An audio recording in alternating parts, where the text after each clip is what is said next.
Good afternoon, folks, and welcome back. You're with me for the next installment of Astrological Witchcraft.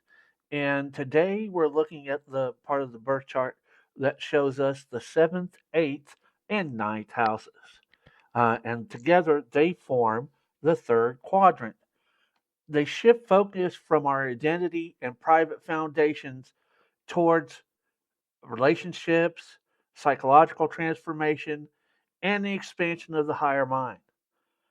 We start with the seventh house, and the seventh house is connected to partnerships.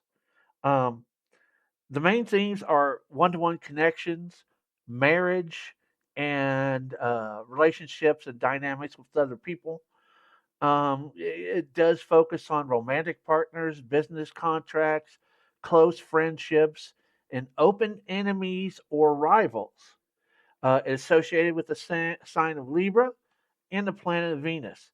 This is something right here that I believe is one thing that we as pagans and witches can definitely work towards in meditation, divination, tarot, and stuff like that. So, yes, this is very important. Yeah, and we'll talk a little bit more about that as we get towards the end of the video.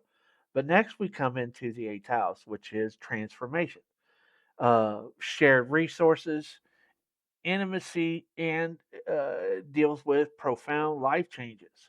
A lot of things that it touches are joint finances, taxes, inheritance, loans, sexuality, and psychological rebirth or healing.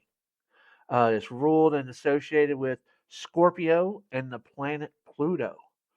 Um, that right there, that's one thing, it's like as much as we've always wanted to make sure that, we were able to have enough money to take care of ourselves. And so, yes, this definitely the whole working with the coin thing, I think is very important. So, we will deal with that also as we go through the individual houses and stuff later on. But yes, this already gives me a lot of ideas for things. And then finally, we come to the ninth house. And in the ninth house, we deal with expansion, higher learning, philosophy, broadening our horizons during this incarnation. It deals with a lot of long distance travel, higher education, publishing, religion and spirituality, and personal ethics or beliefs. So this kind of it shows how we grow, as people and beings with feeling and things like that. So yeah, that's a very important aspect, and it is associated with the sign Sagittarius and the planet Jupiter. So we're almost finished. We've got the 10th, 11th, and 12th houses, which I will be doing here in the next week or so. I have so much going on, you wouldn't believe, family issues and stuff. So, yeah, we're dealing with that. But, like I say, as we get towards the end of this series, we get done with the 10th, 11th, and 12th houses.